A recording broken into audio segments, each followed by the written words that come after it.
saksi yaitu ajudan ya SJL ini ya itu mengetahui bahwa adanya permintaan uang sebanyak 50 miliar. Jadi benar ya, Firly minta 50 miliar itu terkonfirmasi di keterangan persidangan. Iya, 50 miliar ya. Kepada SJL.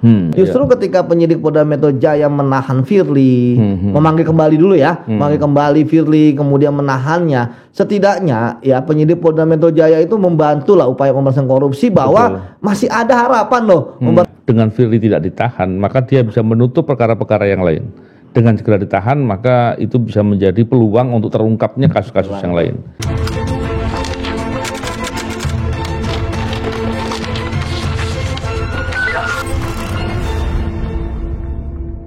Bismillahirrahmanirrahim. Assalamualaikum warahmatullahi wabarakatuh. Salam integritas. Alhamdulillah kembali berbincang di podcast ini. Kali ini kita membicarakan terkait dengan persidangan kasusnya SJL yang di situ ada kaitan dengan Firly Bahuri. Ini menarik sekali karena ada keterangan dari salah satu orang yang sangat dipercaya oleh menteri, yaitu ajudannya, Menteri Pertanian waktu itu ya, mantan menteri maksud saya. Dan itu membuka banyak fakta-fakta. Oleh karena itu kita kali ini membicarakan hal ini bersama dengan orang yang paham terkait dengan investigasi dan dia orang intelijen, yaitu Yudi Purnomo Harhab. Apa kabar Mas Yudi? Alhamdulillah baik Bang. Waduh, tentunya kita prihatin ya. Ini masalah yang sangat serius sekali. Kalau saya melihat dari fakta-fakta persidangan, banyak hal yang baru ya. Ya, betul Bang. Apa yang jadi catat dari beberapa hal itu? Oke, baik Bang. Sebenarnya kan kasus Firly Bahuri ini udah redup ya. Iya. Setelah sebelumnya dia dipanggil tidak datang dan ternyata di media kita tidak melihat adanya follow up ya terkait ketidakdatangan. Sementara kita tahu bahwa masyarakat ya, tokoh-tokoh anti korupsi gitu kan, bahkan mantan pimpinan KPK kan berharap yang bersangkutan itu dilakukan penahanan. Kasusnya Firly Bahuri ini kan bukan kasus yang biasa dalam kasus korupsi Bang ya, sehingga menjadi perhatian publik, tetapi karena ya tersangkanya adalah langsung ketua KPK. Ya, ini bisa jadi pisau bermata dua gitu kan. Satu sisi pengungkapan kasusnya kalau berlama-lama ya akan membuat masyarakat tidak percaya lagi adanya pemberantasan korupsi di negara kita. Nah, tetapi kalau cepat ya masyarakat masih punya harapan. Betul. Dan kemudian ya kemarin ya di persidangan ya terungkap lagi lah akhirnya heboh lagi kasus ini Bang. Kita tahu bahwa SJL kan sudah dibawa ke persidangan, artinya dia sudah menjadi terdakwa. Dan ketika menjadi terdakwa tentu ada saksi-saksi yang dipanggil ya, yang sudah dilakukan pemeriksaan oleh penyidik, artinya BAP-nya sudah ada. Tetapi kan ketika itu Bang, BAP adalah suatu hal yang rahasia gitu kan. Tapi kemarin sudah diungkap ke publik dan ada banyak fakta yang mengejutkan Bang ya. Yang saya kategorikan adalah fakta yang memang sudah ada ya terkait dengan Firly ya, atau ada fakta yang menguatkan dari yang sudah ada, atau ada fakta baru. Nah, dari kesaksian kemarin setidaknya Bang ya minimal ada 4 hal yang saya temui. 4 hal ya? 4 hal penting gitu ya? 4 hal yang menjadi fakta persidangan Bang. Ini bukan rumor lagi Bang, ini bukan apa yang disampaikan di Kompres misalnya ya, tapi sudah jadi fakta persidangan. Abang tentu paham lah fakta persidangan itu seperti apa. Disampaikan oleh saksi dengan di atas sumpah ya? Ya betul Bang, di atas sumpah. Ada 4 hal Bang ya. Pertama, bahwa saksi yaitu ajudan ya SJL ini ya itu mengetahui bahwa adanya permintaan uang sebanyak 50 miliar. Jadi benar ya, Firly minta 50 miliar itu terkonfirmasi di keterangan persidangan. 50 miliar ya kepada SJL. Ya. Dan itu sudah diiyakan oleh dia, oleh siapa namanya, oleh ajudan ini gitu kan.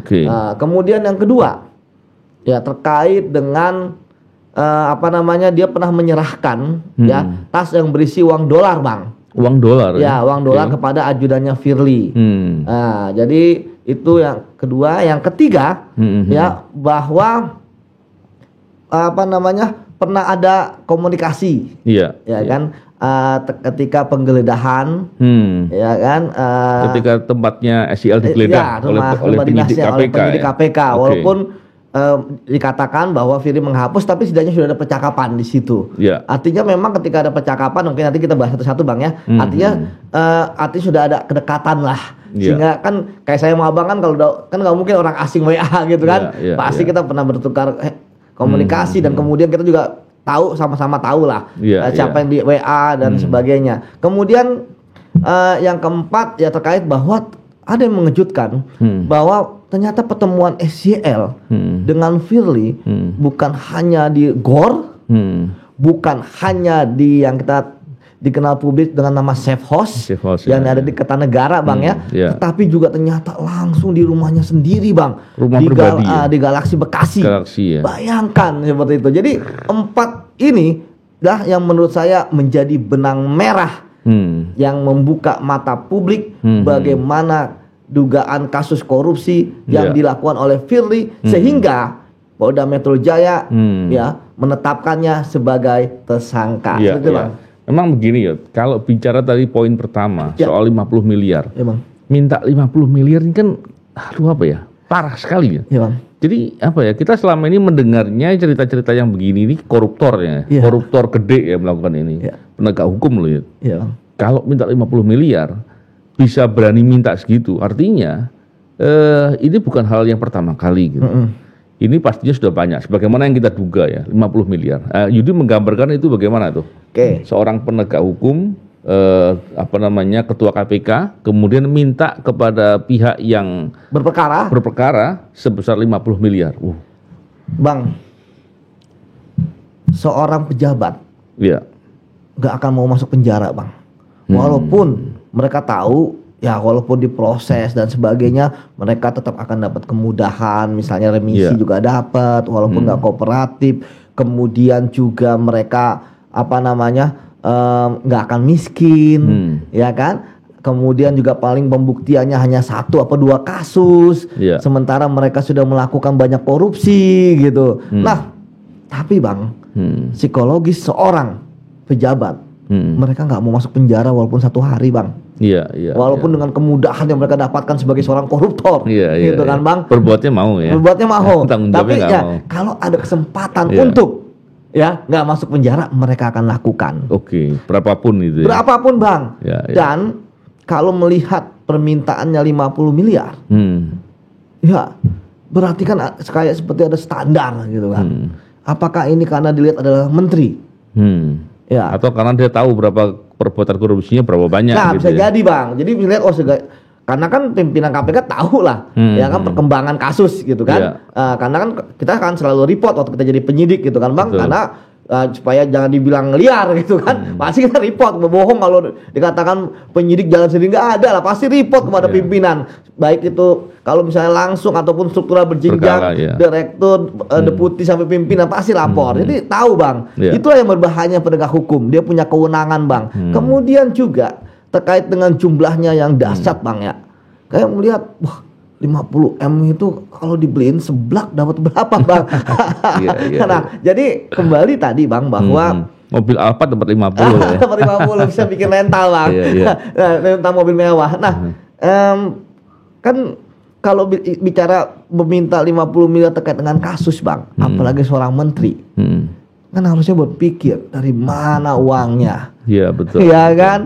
Ya uangnya pasti dikumpulkan. Nah, kita tahu bahwa kemarin kan di kesaksiannya bahwa dia tahu, ajudannya tahu bahwa ketika karena memang pada saat itu sedang dikumpulkan, ya kan, pejabat-pejabat tinggi di pejabat teras di Kementan gitu kan. Walaupun dia kemudian langsung keluar ya karena langsung sadar diri karena ada pertemuan rahasia, tapi sedangkan yang 50 M dia paham gitu kan. Jadi pasti kan mintanya ke bawahnya. Betul. Ya ke bawahnya siapa lagi, pasti ke vendor-vendor lah. Ya kan, korupsi lagi. Kenapa? Kan nggak mungkin dari gaji mereka Bang. Seluruh pejabat tinggi di Kementan 1 bulan dikumpulkan nggak ada 50 M Bang. Ya kan.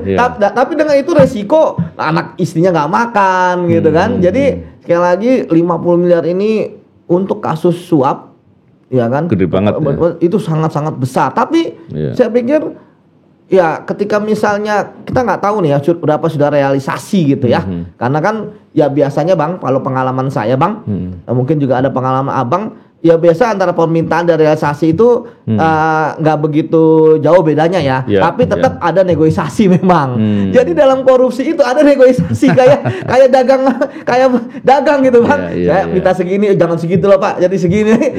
Itu selalu ada negosiasi Bang. Jadi memang mungkin permintaan itu ya mungkin realisasinya nggak sebanyak itu gitu kan, ataupun kemudian tapi setidaknya kan sudah ada penyerahan ya kan berapapun gitu kan. Tapi memang sangat spektakuler lah 50 miliar itu Bang. Saya nggak tahu parameter standarnya pakai apa gitu kan. Karena itu sebanyak itu, dan apalagi kan uang 50 miliar bukan jumlah yang sedikit gitu kan. Dan itu kalau tumpukan rupiah atau nanti kan ada rupiah kan pasti banyak banget gitu kan, itu mau dibuat apa gitu kan, padahal kita manusia makan cuma 3 kali sehari gitu kan. Sebanyak itu gitu Bang. Gini kalau bicara angka 50 miliar pasti kan setelah ada permintaan pasti ada sesuatu yang mau dijanjikan nih. Oke, nanti perkaranya hilangkah atau bagaimanakah. Yang kedua, sebagai penegak hukum mestinya kan dia berpikir bahwa ketika dia berbuat itu, berarti yang pertama dia menyembunyikan atau menghilangkan perkara. Yang kedua, untuk memenuhi kebutuhan tadi, seperti Yudi bilang tadi, pastinya dia menyuruh secara tidak langsung nih menyuruh pejabat itu untuk mencari uang untuk berbuat korupsi baru lagi. Berarti ini jahatnya luar biasa. Ditambah lagi dengan perbuatan begini, kalau seandainya nih dikonstruksikan di pasal suap, ini pasal suap yang level tertinggi nih. Betul Bang. Pasal 12A, 12B, AB kecil ya. Bang. Atau pemerasan pasal 12E. Yang itu semua ancamannya adalah seumur hidup. Bang. Jadi ini perbuatannya sangat-sangat serius ini. Dan ini ya kita sangat prihatin lah Ketua KPK seserius itu. Terus yang kedua, poin kedua yang Yudi sampaikan tadi, permintaannya ternyata pernah direalisasikan dalam bentuk pencairan uang dolar ya. Ya, jadi gimana kalau melihat dari pengalaman selama ini nih? Iya Bang, sebenarnya pengalaman saya pengalaman Abang juga. Bisa kan Yudi kalau cerita juga oke lah. Jadi Bang ya, kenapa sih banyak koruptor itu gitu kan? Bukan hanya ini ya, permintaannya mereka itu dalam bentuk dolar kan lebih ringkas Bang. Kita nggak ngomongin dolar sekarang udah 16.000 gitu kan Bang. Jadi kita bicara mengenai kalau $1 kan biasanya 100-an mereka Bang. Ya kan, jadi mungkin 1.600.000 Bang ya. Betul. Artinya kalau uang rupiah kan 160 gitu kan tebelnya gitu kan. Kalau ini kan lebih tipis. Kemudian yang pertama, kemudian kan dolar lebih mudah didapatkan. Ya kan, karena memang kalau uang dolar itu mereka bisa nuker di mana saja tempatnya gitu kan. Kemudian apalagi kalau misalnya kita pernah nangani beberapa money changer itu, mereka kan pakai sistem hawala gitu kan, ya kan. Jadi bagaimana ada transaksi di luar transaksi resmi gitu kan, yang seharusnya mereka melapor. Jadi dolar itu masih menjadi favorit. Kita ingat dulu malah ada dolar Singapura Bang sampai $1.000. Oh iya, ya kan? Itu ada yang 10.000 nggak salah. Kan yang paling gede kan nggak ada lagi. Itu udah paling tipis banget Bang. Ya kan? Itu diumpetin bisa. Gitu. Nah, itu kalau satu lembar 100 juta ya. Terus kalau kita punya itu hilang nangis-nangis kita Bang. Nah, jadi kenapa bentuk dolar? Karena lebih ringkas dan bisa diuangkan kapan saja. Dan kita tahu bahwa yang menarik adalah ini kan ajudan ke ajudan. Nah, kenapa ajudan? Karena Abang sudah mengungkapkan di publik, sudah mengungkapkan tadi gitu ya. Ajudan adalah orang yang dipercaya Bang. Betul. One behalf-nya, gitu kan kalau bahasa hukumnya. Artinya ya satu napas lah. Ya, tahu semua halnya. Tahu semua hal Bang, baik itu kegiatan pribadi, kegiatan resmi, kedinasan, tahu semua kebutuhannya, suka makan apa, ya kan, nggak suka minum apa. Dan orang paling dipercaya. Paling dipercaya dan tahu. Jadi memang benar ajudan yang harus diperiksa pertama kali. Dan kita kan kalau misalnya OTT kan pasti ajudan kita bawa Bang. Ya kan, baru dia ketemu dengan siapa. Nah, yang menarik kan ini antara ajudan dengan ajudan. Ya kan, penyerahannya. Ya tentu ya uang itu bukan milik ajudannya SCL. Ya kan, dan kemudian si ajudannya Firly juga bukan buat dia gitu kan. Pasti diduga bosnya gitu. Jadi dari sini kita belajar bahwa ya kan prosesnya layering mereka Bang. Jadi nggak langsung gitu kan. Ini yang kalau kita misalnya melakukan OTT Bang, ya kan sering kan banyak pertanyaan gitu kan, bahkan para tersangka, loh Pak saya di rumah dinas Bapak lihat nih, Bapak nangkap saya di sini, saya nggak terima duit, ya kan? Sebenarnya kan kita tangkap kan ajudannya, nggak terima duit kan.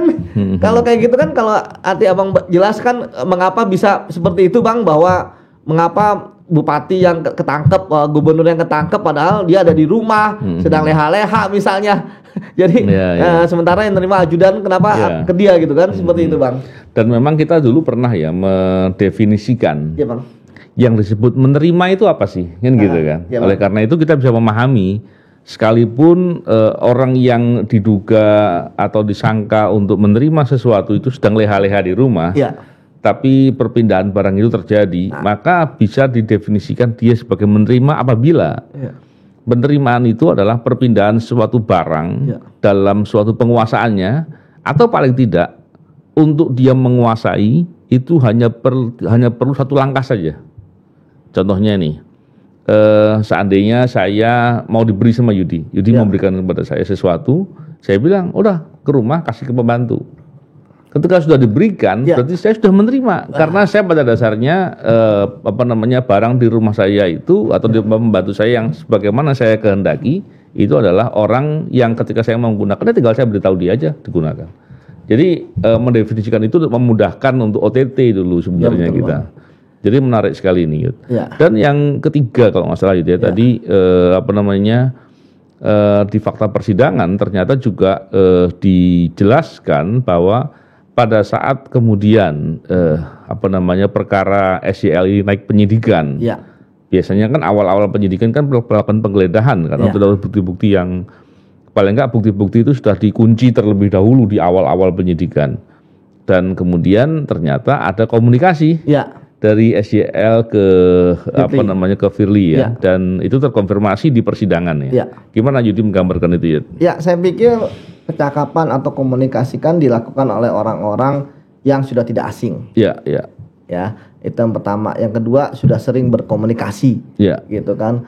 Kemudian yang ketiga ada rasa trust di antara mereka, gitu. Kalau saya melihat komunikasi itu kan terjadi mungkin karena SL kaget gitu kan. Padahal sebelumnya kan kita tahu sudah ada pertemuan, sudah ada penyerahan. Pertemuannya beberapa kali lagi. Beberapa kali gitu ya. Artinya kan sudah akrab gitu kan. Kok masih digeledah? Mungkin itu jadi pertanyaan kan, makanya kemudian menanyakan kan.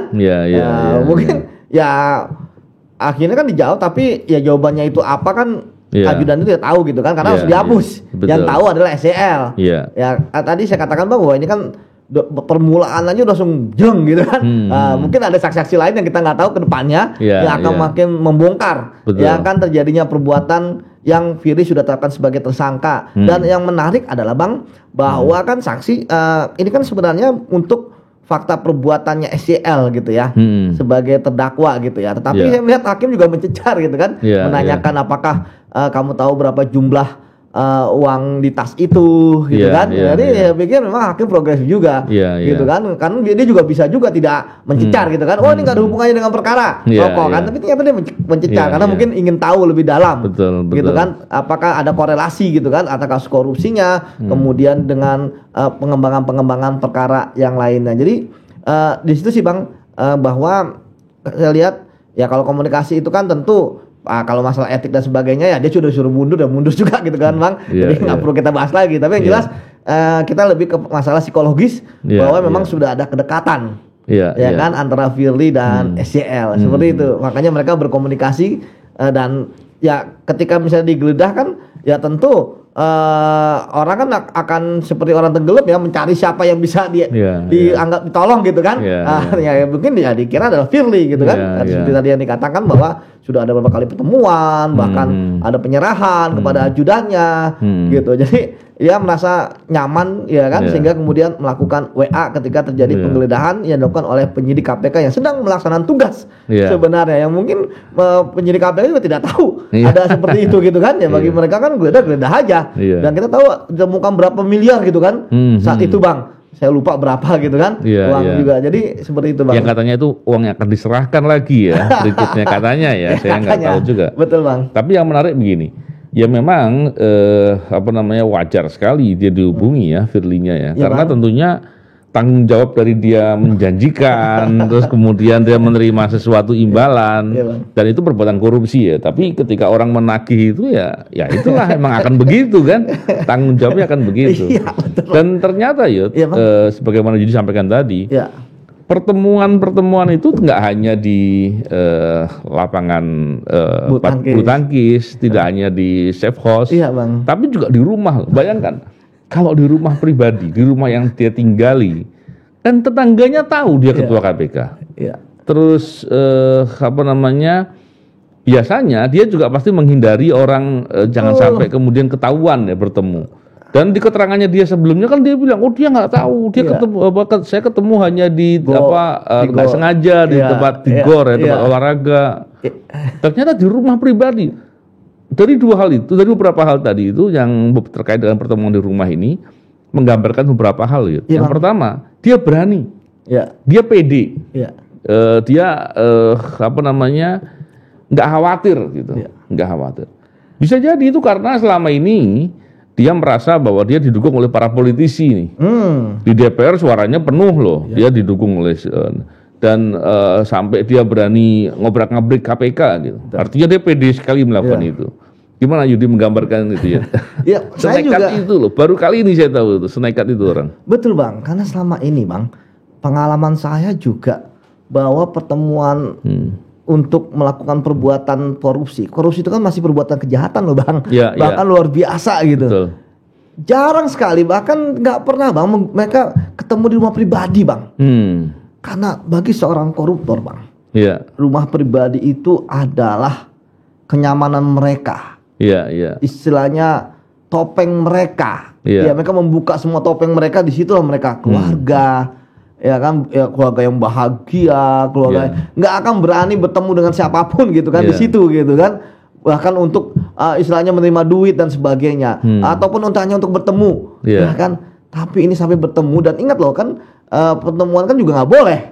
Betul. Berarti artinya kita belum ngomongin tentang korupsi belum ngomongin tentang etisnya aja nggak boleh gitu Bang. Saya masih ingat saya sendiri Bang, kalau misalnya ketemu nggak sengaja dulu ketika jadi penyidik ketemu saksi di mall ketika saya bersama keluarga gitu kan, hanya berpapasan aja gitu kan. Kadang-kadang saya juga lupa saksi saya siapa gitu kan.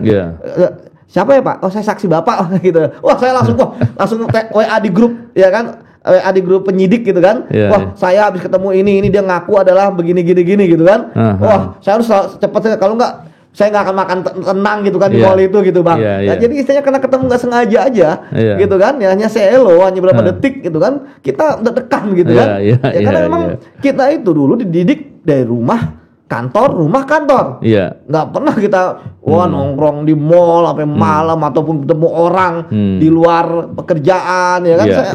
Kita membutuhkan pembatasan ini sampai bertemu di rumah pribadi dengan menteri lagi kan, benar kata Abang. Ini orang kan pihak yang berperkara gitu. Itulah. Ini benar-benar sangat luar biasa menurut saya. Apalagi kita tahu bahwa ini menjadi hal yang baru dari fakta dari hal yang sudah ada di publik. Dulu kan viral foto, ya kan. Kemudian Kertanegara digeledah, wah ada dua ternyata tempatnya, ya kan. Sekarang ada lagi baru rumah. Tapi gini juga loh, seingat saya nih, Bang, rumah dinas atau rumah pimpinan KPK itu kan ada. Biasanya diketahui oleh SPRI ya. Iya Bang. Biasanya KPK memasang CCTV. Iya. Betul kan? Iya. Biasanya ada ajudan. Iya betul. Ada pengamanan. Itu Bang. Ya kan? Ada pengawalan. Betul. Pada kemana itu ya? Ya kan, ya kan terlibat juga Bang. Ajud kan jadi pada saksi tuh. Iya, yang mengetahui kan jadi pada saksi, dipanggil oleh Polda Metro. Iya kan, bahkan ada yang mungkin di Dewas juga. Ya kan dipakai, termasuk kan yang menukar money changer, uang dolar ke money changer kan. Jadi ya itulah Bang. Gak ada gini Bang, saya punya teori ya. Ketika kejahatan tindak pidana korupsi dilakukan oleh level top manajemen, misalnya kalau lembaga negara ketua, BUMN direktur utama, maka nggak akan ada di dalam internalnya yang berani menghentikannya. Yang pertama, yang kedua, kejahatannya pasti bukan hanya ratusan juta, Ya. Ya kan, tapi miliaran, bahkan kalau BUMN yang usaha gitu kan sampai triliunan. Ya. Kalau dirutnya yang terlibat. Yang ketiga, semua masalah SOP pemberantasan korupsi, malah pencegahan korupsi, administrasi, prosedur semua akan dikangkangin. Termasuk juga keberanian untuk jadi whistleblower sebagai orang KPK, Bang. Ya, harusnya kan pegawai KPK itu jadi saksi itu adalah whistleblower semua harusnya. Wah, bos saya ketemu dengan ini, lapor ke Dewas misalnya. Lapor ke inspektorat, ya kan? Kok ya ini tadi karena ketakutan. Padahal ya selalu apa namanya? Ya selalu yang saya ingat dari abang gitu kan, bahwa ya hanya ikan mati ngikutin arus gitu kan. Betul, jadi kalau hanya ngikutin arus, bosnya kemarin kan buat apa lu pada kerja di KPK gitu kan, gitu. Jadi tapi saya pikir introspeksi yang bagus lah buat mereka. Seperti itu, Bang. Saya khawatir ya, ini kan baru yang terungkap ya. Saya khawatir jangan-jangan pernah juga ketemu di kantor jangan-jangan. Kalau itu pingsan kita ya. Udah gitu. Siap, Bang. Mau bilang apa lagi kita ya kalau kayak gitu kan? Itulah, Bang. Separah itu ya. Jadi memang benar juga ya. Jadi memang ini menjadi gambaran ya. Begitu parahnya apa yang dilakukan oleh Firly. Ya, dan saya sangat tidak yakin kalau pimpinan KPK yang lainnya nggak tahu. Betul. Sangat tidak yakin ya. Artinya kalaupun itu mereka nggak tahu, pengawasannya bermasalah sekali. Karena tadi ada CCTV, ada biasanya CCTV itu kan ada yang ikut mantau sesekali lah paling tidak, ya kan. Terus kalau berani sampai seperti itu, dugaan saya sering dengan pihak-pihak perkara yang lain. Jadi banyak sekali hal-hal yang harusnya menjadi pengungkapan yang serius. Dan sampai hari ini belum ditahan nih. Ya, itu ya, Bang. Kan? Nah, ini harusnya ya jadi momentum lah, Bang. Ya, kan kasusnya mengungkap kembali. Ya, betul. Bahkan ditemukan, istilahnya kan kalau saksi kan alat bukti ya. Alat bukti, Bang ya. Jadi alat bukti saksi ada yang terungkap di publik tambah lagi nih. Betul, ya kan, kita nggak tahu nih akan ada yang lebih heboh lagi nggak nih dari ini gitu ya. Artinya kita berharap bahwa tentu penyidik Polda Metro kan juga melihat berita, ya kan, tentu juga mereka dikejar dengan waktu nih. Betul. Ya kan, tadi saya katakan bahwa ini harus tuntas supaya masyarakat kembali percaya lagi dengan adanya upaya pemberantasan korupsi yang masyarakat sekarang sudah tidak percaya gitu kan. Nah, sehingga kemudian kan sempat muncul isu KPK dilebur lah. Itu kan sebenarnya akibat apa? Akibat udah distrust ya kan dengan KPK. Ini kan sangat berbahaya, Bang. Justru ketika penyidik Polda Metro Jaya menahan Firly, memanggil kembali dulu ya, memanggil kembali Firly kemudian menahannya, setidaknya ya penyidik Polda Metro Jaya itu membantu lah upaya pemberantasan korupsi bahwa masih ada harapan loh memberantas korupsi gitu kan. Artinya bahwa ya walaupun tentu ya apa namanya ini hanya secercah ya, tapi setidaknya secercah suatu harapan itu kan bagaikan cahaya yang tentu dinanti oleh masyarakat yang penuh dengan kegelapan dalam upaya memberantas korupsi ini, Bang. Iya. Dan tentunya tadi yang saya katakan bahwa kalau dugaan ini benar bahwa perbuatan ini banyak, dengan Firly tidak ditahan, maka dia bisa menutup perkara-perkara yang lain. Dengan segera ditahan, maka itu bisa menjadi peluang untuk terungkapnya kasus-kasus yang lain. Oke, kita tunggu aja ya. Terima kasih. Salam integritas. Assalamualaikum warahmatullahi wabarakatuh.